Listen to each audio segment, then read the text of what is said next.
gracias a Dios por esta oportunidad que nos concede una vez más.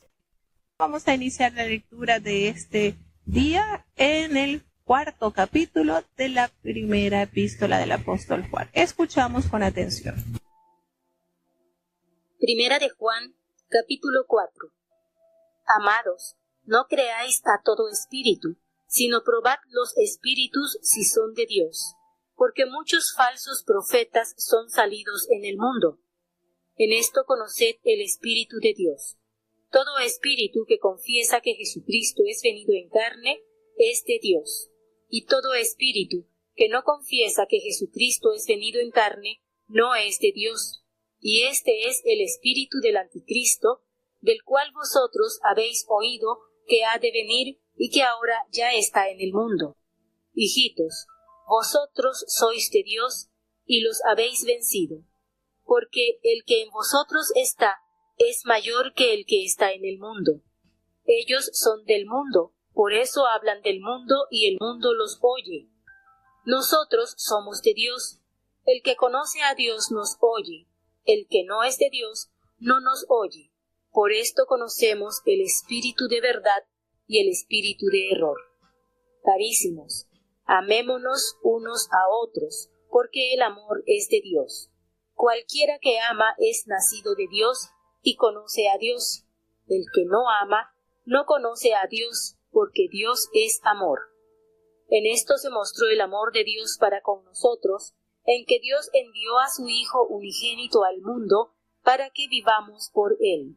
En esto consiste el amor, no que nosotros hayamos amado a Dios, sino que Él nos amó a nosotros y ha enviado a su Hijo en propiciación por nuestros pecados. Amados, si Dios así nos ha amado, debemos también nosotros amarnos unos a otros. Ninguno vio jamás a Dios. Si nos amamos unos a otros, Dios está en nosotros y su amor es perfecto en nosotros. En esto conocemos que estamos en Él y Él en nosotros, en que nos ha dado de su Espíritu. Y nosotros hemos visto y testificado que el Padre ha enviado al Hijo para ser Salvador del mundo. Cualquiera que confesare que Jesús es el Hijo de Dios, Dios está en Él y Él en Dios. Y nosotros hemos conocido y creído el amor que Dios tiene para con nosotros. Dios es amor, y el que vive en amor, vive en Dios y Dios en él. En esto es perfecto el amor con nosotros, para que tengamos confianza en el día del juicio, pues como Él es, así somos nosotros en este mundo. En amor no hay temor, mas el perfecto amor echa fuera el temor, porque el temor tiene pena, de donde el que teme no está perfecto en el amor. Nosotros le amamos a Él porque Él nos amó primero. Si alguno dice, yo amo a Dios y aborrece a su hermano, es mentiroso, porque el que no ama a su hermano al cual ha visto, ¿cómo puede amar a Dios a quien no ha visto? Y nosotros tenemos este mandamiento de Él, que el que ama a Dios, ame también a su hermano. Bueno, seguimos aprendiendo a la luz de la palabra de Dios y es maravilloso ver cada enseñanza. Y fíjense que cuando el apóstol expone sobre este vínculo que necesita manifestarse dentro del pueblo de Dios, es el amor entre la hermandad. Y toma como ejemplo, en el capítulo anterior leíamos que toma como ejemplo así como eso que sucedió al principio de la humanidad, como Caín, siendo malo, sus obras eran malas, arremetió contra su hermano y le mató. ¿Por qué? Porque el mal estaba en él y eso nace en el corazón. Entonces es una arma, es una herramienta que usa el enemigo de hacer división, de poner contiendas, de modo de que se empoderen esos sentimientos de maldad en nuestro corazón. A través de la palabra de Dios aprendemos de qué manera nosotros debemos de vivir. Como dice el apóstol, no solamente decirlo de palabra, no solamente expresarlo, sino manifestarlo a través de nuestro fruto del Espíritu Santo. y es precisamente el que encabeza esos elementos del fruto, es la caridad, lo que es el amor que no lleva envidia, el amor que no es jactancioso, el amor que se goza en servir, en demostrar la capacidad de protección hacia la hermandad. Y nos dice este capítulo, nos aconseja el apóstol que no debemos creer a todo espíritu, sino que debemos probar a tales espíritus si realmente son de Dios, porque hay que estar alerta. Hay muchos falsos profetas que han salido por el mundo. Nótese la precaución. Hay muchos, no pocos, no algunos, muchos falsos profetas. El sabio se toma tiempo para discernir sobre el espíritu que está detrás de toda enseñanza o toda palabra, a menos que se profese la encarnación real de Jesucristo, el Hijo de Dios, que, recordemos, Jesucristo fue nacido virginalmente. Tal espíritu no es de Dios. El fruto de la fe es obediencia a los mandamientos de Dios, y el resultado de obedecer a Dios se manifiesta en el amor por los demás. Entonces, el apóstol nos alerta. Prueben a ver qué espíritu es el que está enseñando por medio de esos profetas si son falsos. ¿Y cómo podemos saber entonces? La respuesta la hallamos en la palabra de Dios. En esto ustedes van a conocer el Espíritu de Dios. ¿Cómo vamos a saberlo? Todo espíritu que confiesa que Jesucristo ha venido en carne es de Dios. ¿Y por qué argumenta esto el apóstol? Recordemos que a finales del primer siglo, los gnósticos, una secta que comenzaron a fundir falsas creencias que arremeten contra la verdad de Cristo, expresando que Él no nació de carne, sino que eso era como un holograma, por decirlo así. Era algo ficticio. Y en vista de estas corrientes falsas que se estaban levantando y que estaban arrastrando a muchos incautos, apóstol, por medio del Espíritu Santo, alerta a su pueblo para poder defender y sostener la verdad sublime de Cristo. Todo espíritu que no confiesa que Jesucristo ha venido en carne no es de Dios. Y este es el espíritu nada más y nada menos que del anticristo, al cual ustedes han oído que viene y que ahora ya está en el mundo. Es decir, ya está haciendo su trabajo, el de confundir, el de distorsionar la verdad del Señor. Entonces, ¿qué debemos hacer? Bueno, los creyentes no pueden ser tan ingenuos como para aceptar indiscriminadamente los pronunciamientos de todos los profetas que pretendan ser de Dios. Esto es, que hablen con autoridad e inspiración divina. Ciertamente, detrás de cada profeta hay un espíritu, pero puede que sea un falso espíritu y ahí es donde debemos estar alerta. Como lo describe aquí el apóstol, ese espíritu se llama espíritu del anticristo y el espíritu de error. Así que es necesario que, como ese espíritu de error no es el espíritu de Dios, alerta con eso, el cual es el espíritu de la verdad, porque nos encamina hacia la verdad. El espíritu de Dios es el espíritu de verdad, nos guía a toda verdad. Por lo que, teniendo en cuenta que hay muchos maestros de cultos heréticos que afirman ser mensajeros de Dios, debemos probar los espíritus que los poseen para determinar su origen. El apóstol Pablo da instrucciones similares a esto que nos está anunciando el apóstol Juan en la primera epístola de la carta de los tesalonicenses en el capítulo 5. Recordemos que lo esencial de la prueba es que un espíritu reconozca o rechace a Jesucristo como el Hijo encarnado de Dios. Y una confesión de Jesús es más que la admisión de su identidad. En una profesión de fe en Él, y además es una sumisión a su soberanía. El Espíritu Santo testifica de Jesús y le glorifica. Por lo tanto, hermanos, una confesión que proclame la verdad de que Jesús es el Cristo encarnado es de Dios y da testimonio de su completa humanidad como nuestro Salvador, como nuestro Redentor, y de esa completa divinidad como Señor y como nuestro Rey soberano. Por otro lado, tenemos que recordar que negar la verdad de Jesús revela que cualquier reclamo de inspiración divina es falso, y su verdadero origen es el espíritu del anticristo, que como lo dice el apóstol, ya está en el mundo ese espíritu.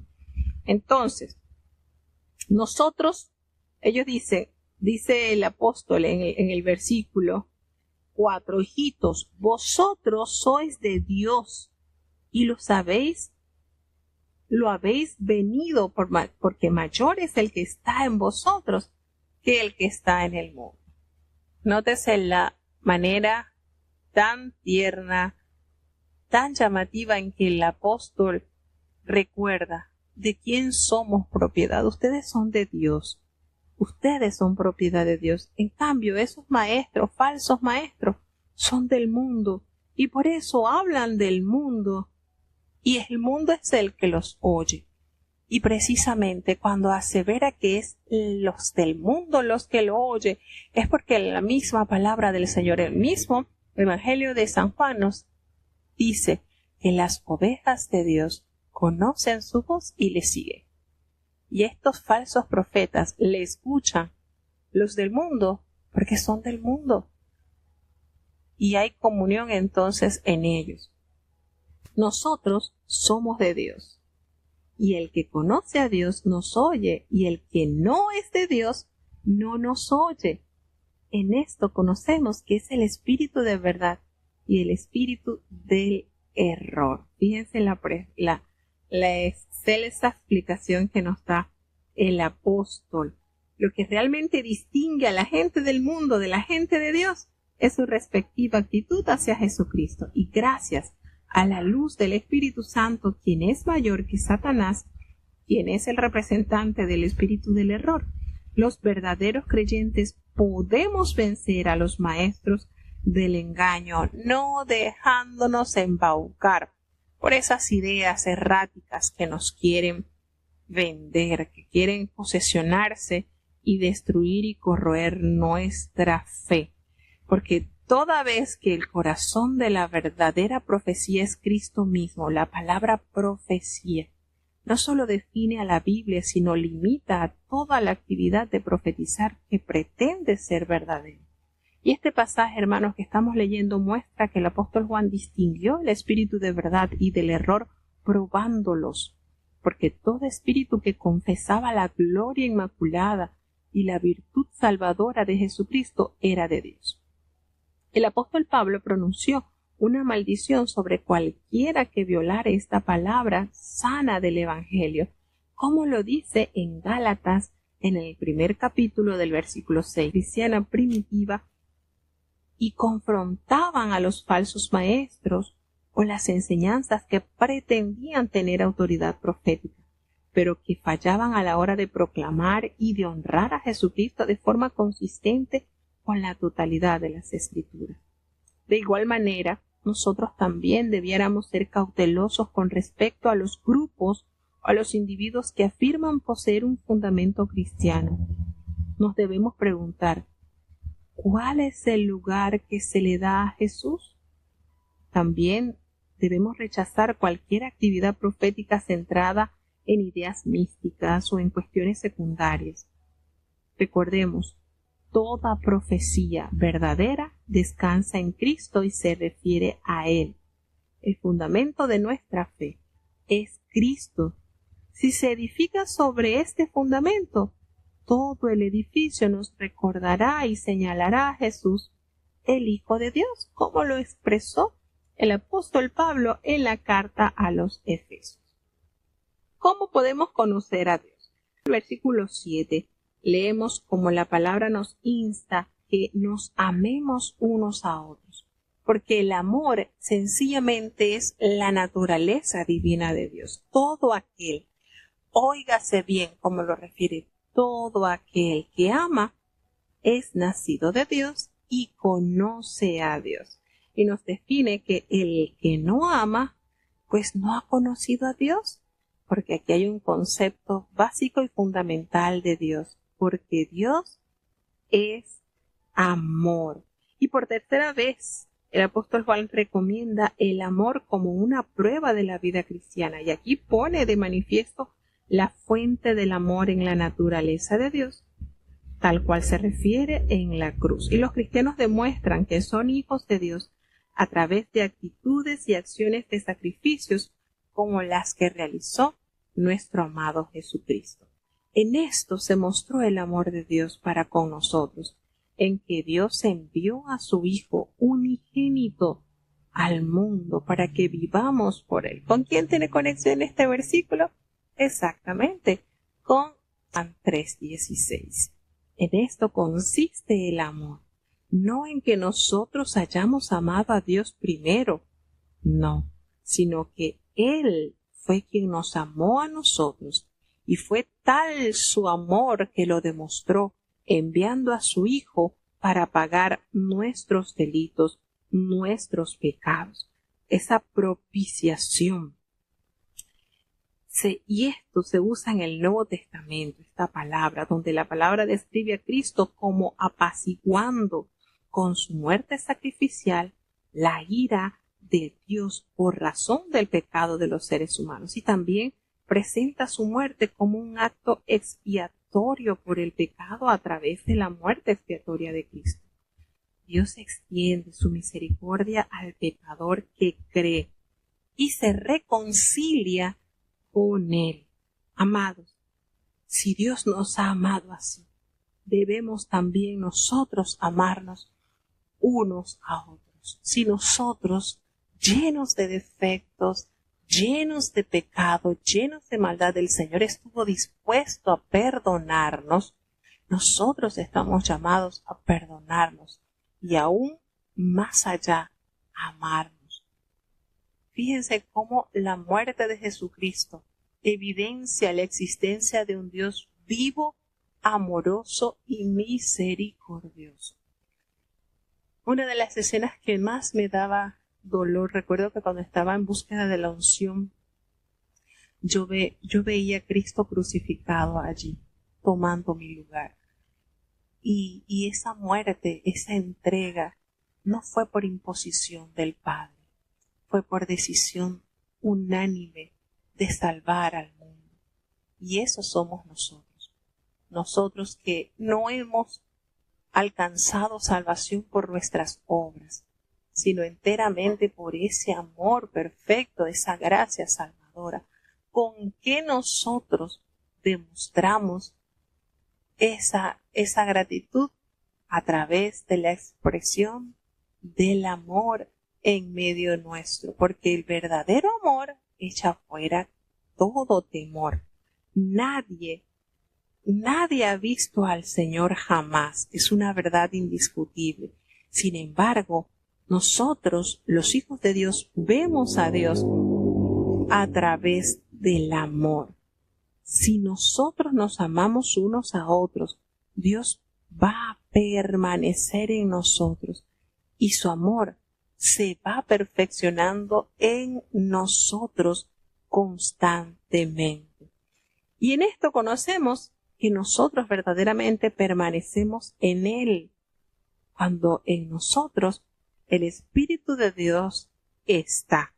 Y nosotros, dice el apóstol, hemos visto y testificamos que el Padre ha enviado a su Hijo para salvar al mundo. Fíjense la obra maravillosa. Aunque Dios es invisible, nosotros manifestamos su naturaleza por medio de estilos de vida que reflejan su amor. Cuando se hace referencia al Espíritu, el Espíritu no mora en nosotros por causa de nuestro amor. Todo lo contrario, nos capacita para amar. El Espíritu de Dios nos capacita para confraternizar, para desarrollar ese sello del discipulado. Es decir, poseer el amor de Dios produce esa confianza en Él y ese amor por nuestros hermanos. Y aquel que conoce este amor no teme enfrentar a Dios en el juicio, aun aquí en este mundo somos como es Cristo. Y se comparan posiciones, no caracteres. Jesús complace a Dios siendo su Hijo y nosotros somos hijos de Dios aceptables a Él. El amar a Dios debe expresarse en amor por los hermanos en la fe, porque el perfecto amor que echa fuera el temor ahuyenta toda raíz de amargura, todo odio, todo sentimiento que empaña nuestra comunión con Dios. Y por eso se va perfeccionando, por eso se va llevando en nosotros. Nosotros le amamos a Él. ¿Por qué lo vuelve a referir el apóstol en este versículo? Ya lo había expresado en el versículo 10. Nosotros le amamos a Él porque Él nos amó primero. Y como Él nos amó primero, nos está enseñando a amar. Si alguno dice, fíjense, esto que hace énfasis el apóstol Juan, la obediencia se manifiesta a través de la fe ejecutando la obra. Si alguno dice, yo amo a Dios, pero aborrece a su hermano, está calificado como mentiroso. ¿Por qué? Una lógica perfecta que nos manifiesta el Espíritu de Dios por medio del apóstol Juan. Si tú no amas a tu hermano, a quien tú has visto, con quien tú compartes, con quien tú convives, ¿cómo puedes amar a Dios si no has visto? No tiene esto lógica, verdaderamente. Tiene razonamiento. Si tú te jactas de amar a Dios, pero odias a su creación, a sus hijos, porque nuestro hermano en la fe es hijo de Dios, entonces no puedo afirmar que amo al Padre y odio a sus hijos. Entonces la palabra de Dios nos revela, nosotros tenemos este mandamiento de Cristo, porque el Señor nos mandó que el que ame a Dios también ame a su hermano. Y esto, ¿dónde se encierra? En los mandamientos de Dios. Cuando a Jesucristo le preguntaron cuáles son los mandamientos, bueno, amar a Dios con todo tu corazón, con todas tus fuerzas, con toda tu alma. Y de una vez se refirió. Y el segundo mandamiento es similar a este. Amarás a tu prójimo como a ti mismo. ¿No les parece glorioso fundamento el amor para el cumplimiento de su voluntad? Precioso. Seguimos avanzando al siguiente capítulo. Primera de Juan, capítulo 5. Todo aquel que cree que Jesús es el Cristo es nacido de Dios, y cualquiera que ama al que ha engendrado, ama también al que es nacido de él. En esto conocemos que amamos a los hijos de Dios, cuando amamos a Dios y guardamos sus mandamientos. Porque este es el amor de Dios, que guardemos sus mandamientos, y sus mandamientos no son penosos. Porque todo aquello que es nacido de Dios vence al mundo, y esta es la victoria que vence al mundo, nuestra fe. ¿Quién es el que vence al mundo, sino el que cree que Jesús es el Hijo de Dios? Este es Jesucristo, que vino por agua y sangre, no por agua solamente, sino por agua y sangre. Y el Espíritu es el que da testimonio, porque el Espíritu es la verdad. Porque tres son los que dan testimonio en el cielo, el Padre, el Verbo y el Espíritu Santo, y estos tres son uno. Y tres son los que dan testimonio en la tierra, el Espíritu y el agua y la sangre, y estos tres concuerdan en uno. Si recibimos el testimonio de los hombres, el testimonio de Dios es mayor, porque este es el testimonio de Dios que ha testificado de su Hijo. El que cree en el Hijo de Dios tiene el testimonio en sí mismo. El que no cree a Dios le ha hecho mentiroso, porque no ha creído en el testimonio que Dios ha testificado de su Hijo. Y este es el testimonio, que Dios nos ha dado vida eterna, y esta vida está en su Hijo. El que tiene al Hijo tiene la vida, el que no tiene al Hijo de Dios no tiene la vida. Estas cosas he escrito a vosotros que creéis en el nombre del Hijo de Dios, para que sepáis que tenéis vida eterna, y para que creáis en el nombre del Hijo de Dios. Y esta es la confianza que tenemos en Él, que si demandáremos alguna cosa conforme a su voluntad, Él nos oye. Y si sabemos que Él nos oye en cualquiera cosa que demandáremos, sabemos que tenemos las peticiones que le hubiéremos demandado. Si alguno viere cometer a su hermano pecado no de muerte, demandará y se le dará vida. Digo a los que pecan no de muerte. Hay pecado de muerte, por el cual yo no digo que ruegue. Toda maldad es pecado, mas hay pecado no de muerte.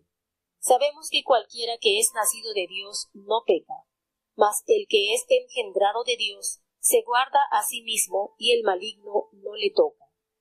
Sabemos que somos de Dios y todo el mundo está puesto en maldad.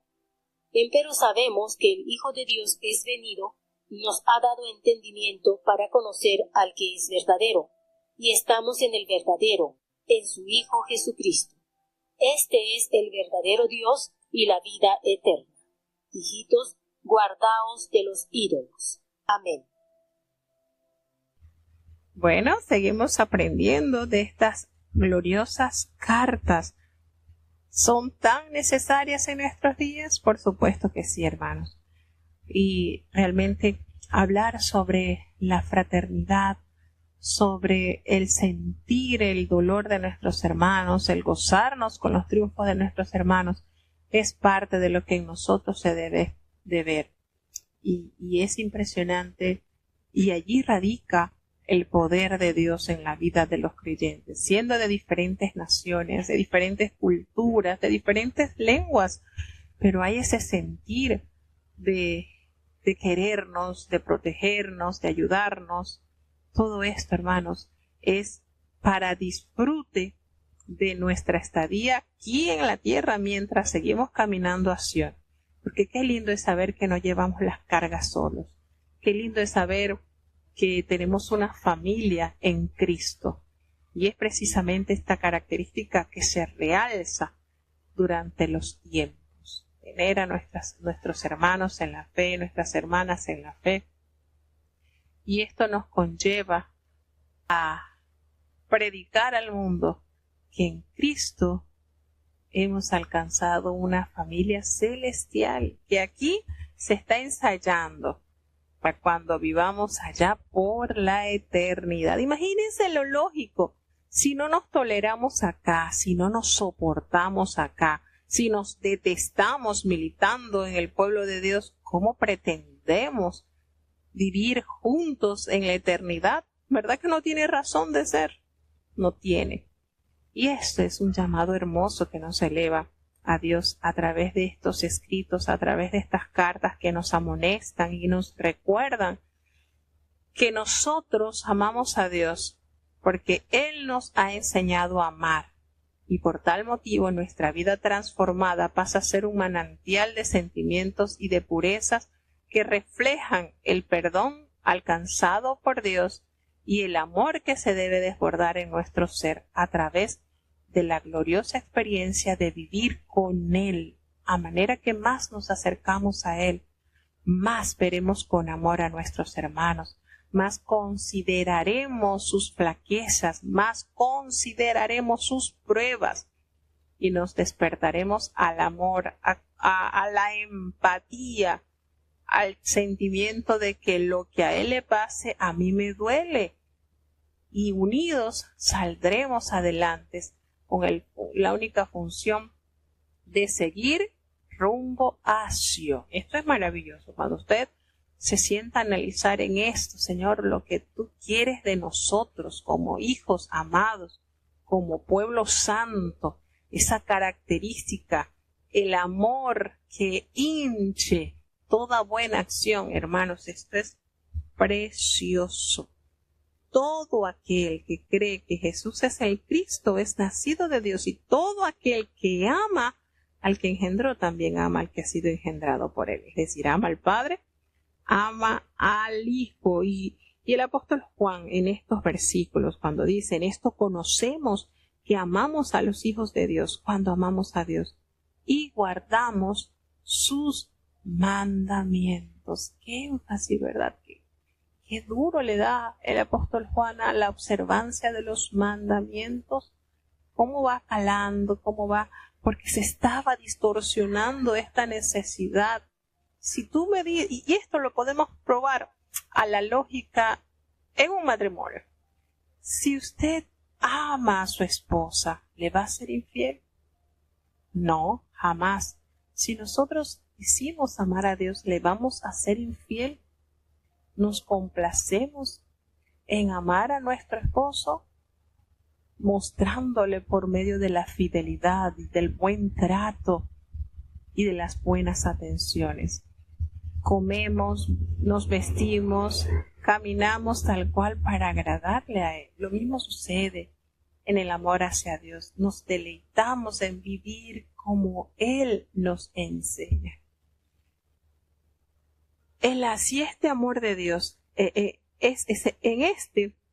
pues este es el amor de Dios, que guardemos sus mandamientos. ¿Y saben qué? Nos dice el apóstol: los mandamientos de Dios no son gravosos, no son penosos. Que tú guardes los mandamientos no te acarrea pena, no te acarrea vergüenza, no te acarrea humillación, porque todo lo que es nacido de Dios vence al mundo. Y esta es la victoria que ha vencido al mundo. ¿Saben cuál es la victoria? Nuestra fe, porque nuestra fe fija los ojos en el que prometió.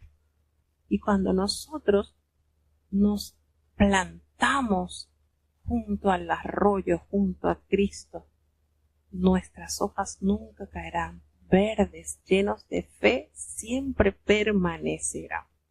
¿Quién es el que vence al mundo sino el que cree que Jesús es el Hijo de Dios? ¿Quieres ser un vencedor? Bueno, afírmate en que el Hijo de Dios venció la muerte y te trajo salvación. Qué maravillosas son estas verdades reveladas a la humanidad. Notamos entonces que el apóstol Juan muestra que la fe, que el amor y la obediencia se relacionan entre sí. La fe nos conduce a una relación de amor con Dios, y ese amor nos lleva a amar a otros cristianos y a la obediencia de sus mandamientos. Y estos no son penosos. ¿Saben por qué? Porque los beneficios prácticos de obedecer las leyes de Dios contribuyen por entero al bienestar humano y a la satisfacción de aquellos que aprenden a aplicarlas en la vida. Nuestra fe nos trae victoria sobre el mundo y nos provee de un alma espiritual en la que podemos combatir tanto las tentaciones como las persecuciones de una sociedad sin Dios. Notamos que la certeza del testimonio de Dios, que es Jesucristo, vino mediante agua y sangre, no mediante agua solamente, sino también agua y sangre, y el Espíritu es el que da testimonio, porque el Espíritu es la verdad.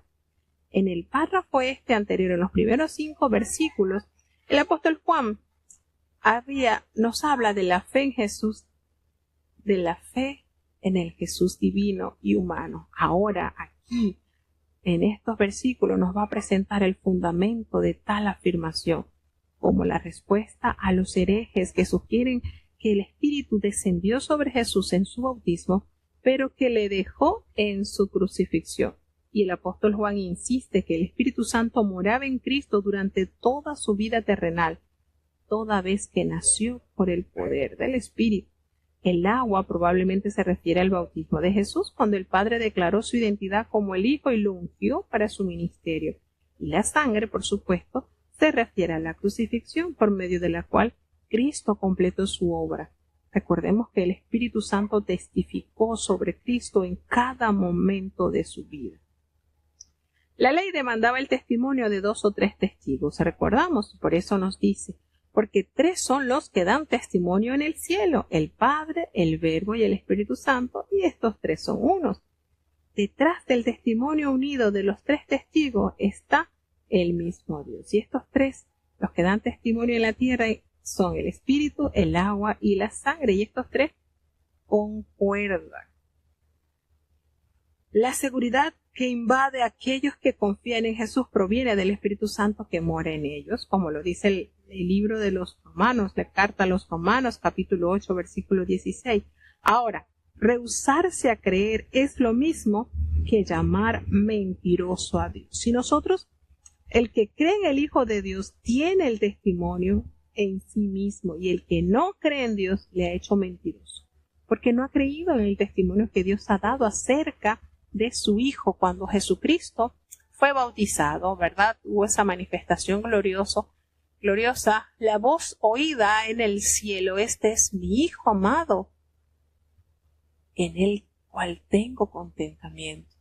Cuando Pedro, Jacobo y Juan subieron al monte en la transfiguración de Jesucristo, esa voz les habló: este es mi Hijo amado. Y nótese cómo el Señor dio testimonio de la profunda y verdadera misión de Cristo en la tierra. Lo dijo en público allí, cuando estaba Juan bautizando a Jesucristo. Y lo dijo en privado, cuando Jesucristo fue manifestado en el monte: este es mi Hijo amado en quien tengo complacencia. ¿Y qué le dijo? ¿Qué demanda le dio a los discípulos? A él oíd. Y esto lo escuchó Juan, el teólogo, Juan el apóstol. A él oíd. Y precisamente, no sé si se ha observado, pero de los apóstoles de Jesucristo, quienes escribieron, que tenemos en la Biblia, es de Mateo, que solamente escribe el Evangelio, y está, por supuesto, enfocado en comprobar por medio de las Escrituras al pueblo judío que Jesucristo es el Salvador prometido. El apóstol Juan, quien más años vivió la palabra de Dios, nos revela que fue el último que murió de los discípulos fue él, de 100 años ya en la isla de Pasmo. Pero él escribió el Evangelio de Juan. Escribió las 13 cartas universales, primera, segunda y tercera de Juan.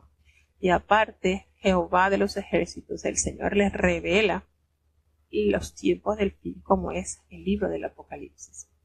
Y precisamente a través de su larga experiencia con Cristo, él insta, a través de las evidencias que él tuvo, de llevarnos a convencernos por medio de la palabra quién es realmente el Hijo de Dios.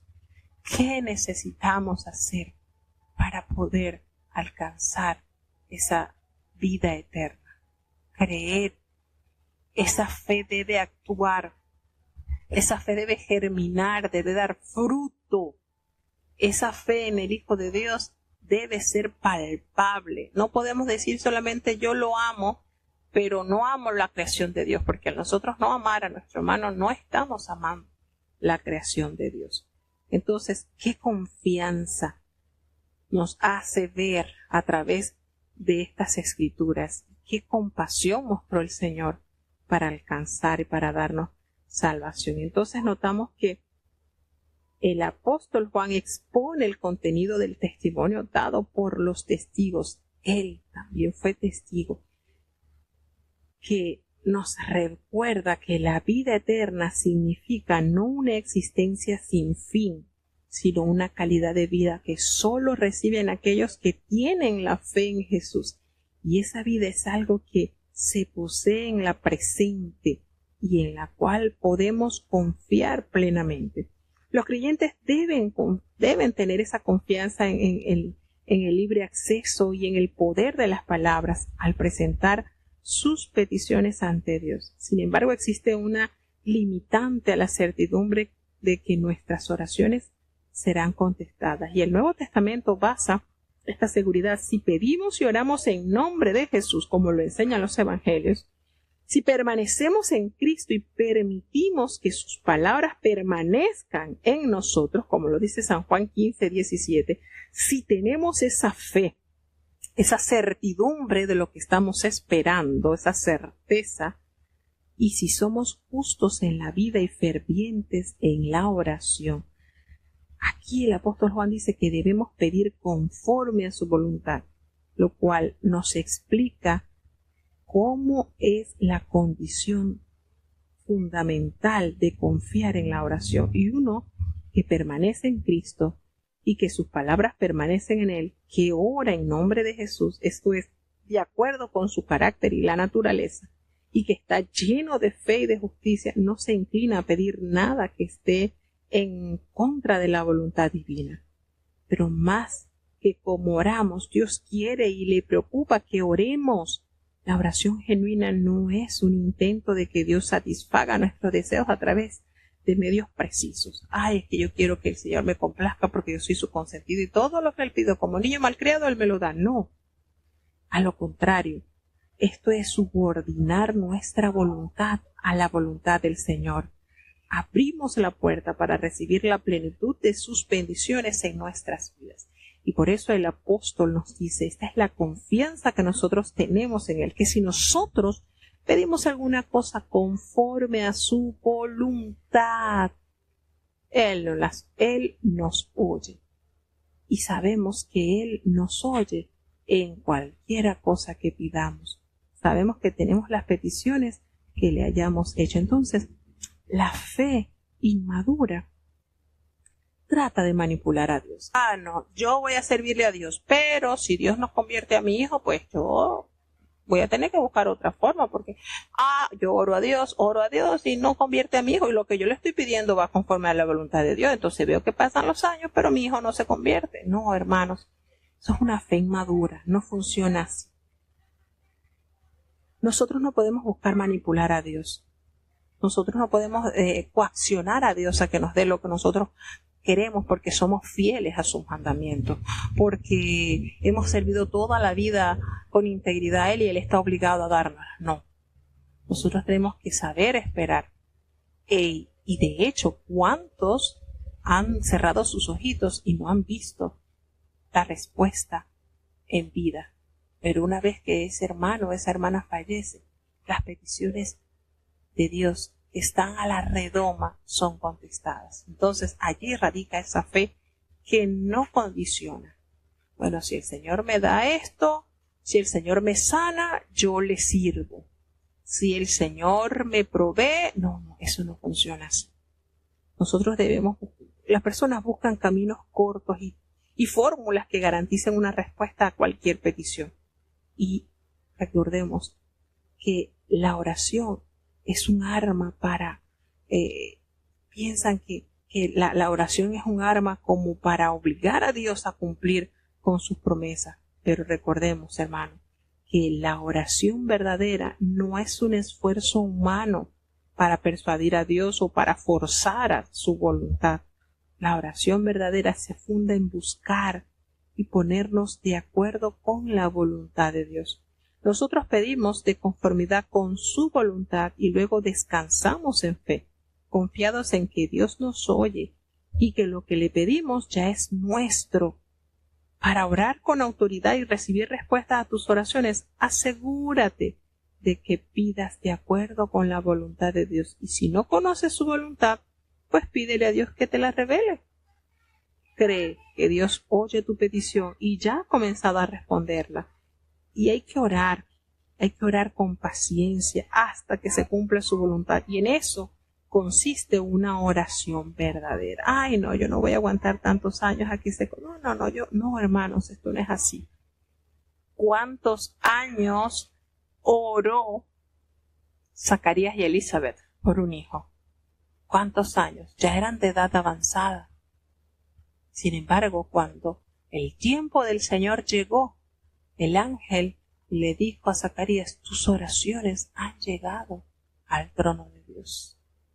Tus oraciones, no al tiempo que Zacarías y Elizabeth estaban esperando, querían. al tiempo de Dios. Entonces esto es para que nosotros meditemos en el efecto de la confianza plena en el Señor. Y nos sigue enseñando la palabra del Señor. Si alguno viere a su hermano cometer pecado que no sea de muerte, pues pedirá, orará a favor de él. Entonces, aquí tenemos un ejemplo específico de oración. La oración también es sinónimo de intercesión. Recordemos cómo a Job, Jehová le pidió a los amigos que le pidieran a Job que orara por ellos, porque no los iba a escuchar. Jehová le dijo a los amigos de Job, no, a ustedes yo no los voy a escuchar. Hablen con Job para que él ore por ustedes y entonces así yo escucharé a Job, a mi siervo Job, y entonces, porque si no les va a venir algo fuerte. ¿Y qué hicieron estos hombres humillados? Llegaron allá a donde estaba Job para que hiciera esa oración. Y Job, con cuántas heridas, con cuántas pruebas superadas, creo que esa fue la última prueba que le tocó a él superar. Perdonar, amar a estos amigos, abrazarlos, pedirles quizás perdón por algunas palabras fuertes que él también les diría a ellos, pero elevó a Dios esa oración y esa oración fue acepta al trono de Dios. Entonces eso es intercesión. Y aquí nos da respuesta el apóstol Juan cuando nos dice que nosotros debemos interceder por un hermano que comete un pecado, pero que no sea de muerte. Y por otro lado, el apóstol Juan no está recomendando orar por aquellos que cometen pecado de muerte. Y estos son los que, como los falsos maestros, han manifestado el espíritu del anticristo al negar al Padre y al Hijo. Y esto se revela como los hijos del diablo y pierden el derecho a la vida precisamente al rechazar a Cristo. No practica el pecado, donde Juan enseña que cualquiera cuya vida se caracteriza por no rechazar el pecado no pertenece a la familia de Dios. Y la razón de que un cristiano no persista en el pecado es que ha nacido de Dios y el Señor mismo le guarda, o como pudiera también traducirse, el Jesús guarda al que ha nacido de Dios, al creyente, de la implacable tentación y las acechanzas del enemigo. Si alguno viere a su hermano que está haciendo pecado, pero que no sea de muerte, él va a vida y Dios le va a dar vida. Pero es para los que cometen pecado que no sean de muerte, porque hay pecado de muerte por el cual yo no digo que se pida. Toda injusticia es pecado, sí, pero vuelve y asevera, hay pecado no de muerte. Sabemos que todo aquel que es nacido de Dios no practica el pecado, no es su día a día. Sí estamos propensos a caer en pecado por medio de tentaciones, por medio de debilidades, por medio quizás de ser incautos. Pero, como hemos dicho y referido, hermanos, como dice Charles Spurgeon, la oveja puede caer en el lodo. Sí, pero son los cerdos los que se gozan estando en el lodo. Ay, esos son los que se deleitan. Entonces, es claro que sí estamos, como hemos dicho, estamos en la casa del jabonero. El que no cae resbala. Miren, si ustedes se sientan a analizar y hacen una lista de defectos y de cosas que hacemos que ofenden a Dios, pasamos de la lista y no sé. Es una lista interminable porque somos humanos e imperfectos. Pero en medio de esa imperfección hemos entendido que el Señor nos da oportunidad para cambiar, porque allí consiste. No es que yo soy de mal carácter y yo voy a morir así. Un cristiano jamás puede pensar así. Un cristiano debe enfocarse en buscar parecerse cada día más a Cristo. No es que yo soy así, es que mi papá era así, mi abuelo era así, y yo heredé del carácter y así voy a morir. No. Cuando usted analiza cómo era el temperamento del apóstol Juan, hermano, estamos hablando que Juan y su hermano, cuando iban a atravesar a Samaria, que no le dieron paso, ¿cuál fue la petición de Juan? y de Jacobo: Señor, ¿tú quieres que oremos para que descienda fuego y consuma a todos estos hombres? Miren la personalidad de Juan. Pero estamos leyendo la transformación ocurrida en este varón. ¿Y cómo lo leemos? ¿Cómo lo vemos? Hijitos amados, no conviene que se haga así. Hijitos, si alguno miren lo que hace Dios en nuestras vidas. Miren, aquí pudo haber escrito el apóstol Juan: bueno, los que estén en pecado, oren para que el fuego de Dios los consuma. No, hermanos. Aquí, por medio de la Escritura, nosotros podemos corroborar cómo la obra perfecta de Dios se debe gestar en nuestras vidas.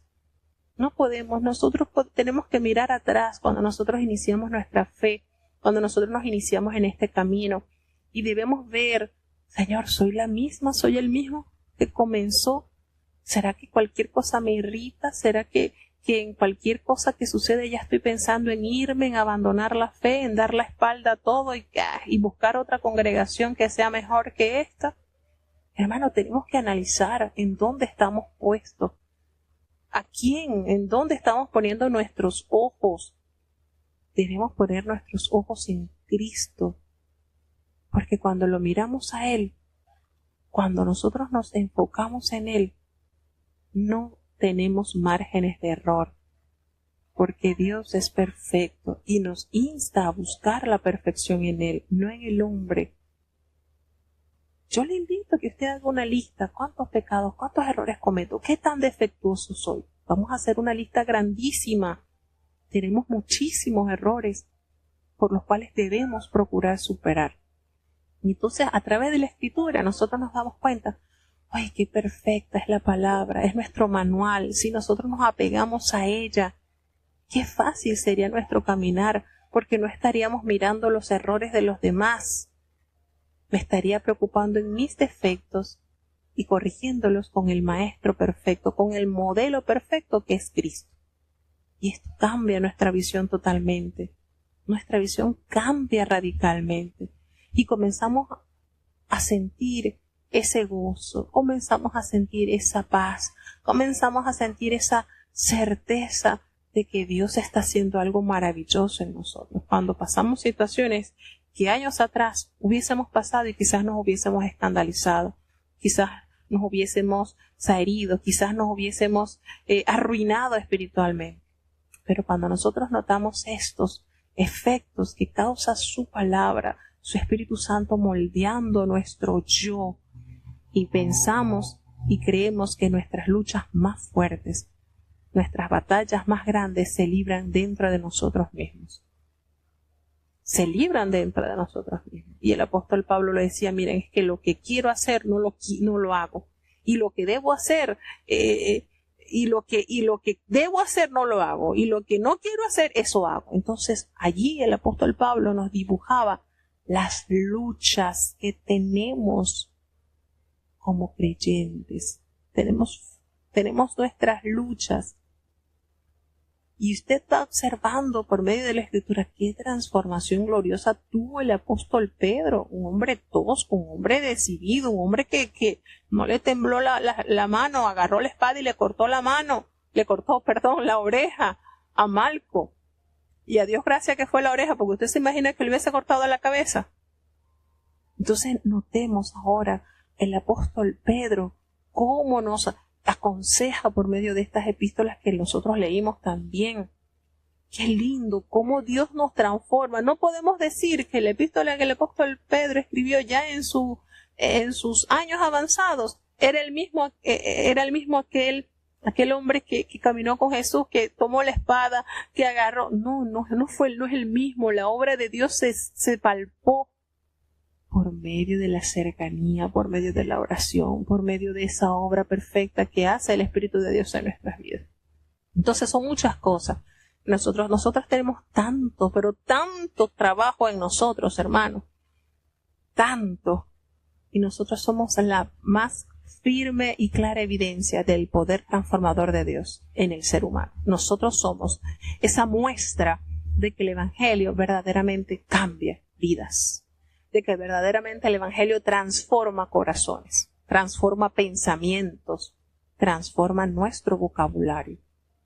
Y esto es glorioso. Cuando nosotros nos damos cuenta el terreno en el que estamos caminando, hermanos, caemos rendidos a los pies del Rey, a adorarle, porque nos llamó, nos trajo y hoy somos parte de su siervo. Imagínense. Entonces esto es lindo cuando nosotros vemos cómo a través del Espíritu Santo nos instruye para que hagamos la obra a la cual el Señor nos ha llamado. Sabemos que somos de Dios y el mundo entero está bajo el dominio del maligno. Pero sabemos que el Hijo de Dios ha venido y nos ha dado entendimiento, hermano, para conocer al que es verdadero. Y estamos en el verdadero, en su Hijo Jesucristo. Y Él es el verdadero Dios. Y Él es el que nos da la vida eterna. Hijitos, qué linda manera de hablar el apóstol Juan. Guardaos de los ídolos. Entonces, tenemos acá dando el apóstol Juan de que ha dado prueba de que por medio de las cuales los creyentes pueden saber que son de Dios y se distinguen de aquellos que pertenecen al maligno. El mundo, nosotros no somos del mundo, porque el que ama al mundo vive como el mundo te dice que vivas, te vistes como el mundo te pide que te vistas, hablas como el mundo te pide que hables, comes como el mundo te pide que comas, actúas como el mundo te pide que comas. Pero como no somos de este mundo, nosotros no nos apegamos a las culturas del mundo porque nuestra cultura es celestial. Metas eso en la cabeza. No somos del mundo. Usted dirá, somos extraterrestres. Sí, podemos decir lo que somos extraterrestres porque nuestra habitación no está aquí en la tierra, está fuera de esta tierra. Así que sí, somos extraterrestres, fuera de esta tierra. Entonces, recordemos que Satanás ejerce dominio sobre el mundo como su señor. Por tal motivo estamos nosotros en un gran compromiso por mantener nuestra identidad, por ser sobrios, por ser precavidos, por ser sabios, por resistir al mal y apegarnos a hacer lo bueno. Y el último versículo, todo Dios, objeto o propósito distinto al demandado por la voluntad y el camino revelado por Dios en su Hijo es un ídolo. Guardaos de los ídolos. En la actualidad podemos decir, no, yo no tengo ídolo, yo no tengo ninguna estatua, ninguna cosa, hermano. Ahorita el enemigo es tan sutil que su cuerpo puede ser su ídolo, ¿sí? Su cuerpo puede ser su ídolo. Su casa puede ser su ídolo. Sus hijos pueden ser sus ídolos. Así que debemos estar muy cuidado, pero muy en cuidado con esto. Así que bueno, hasta aquí llegamos a estos capítulos.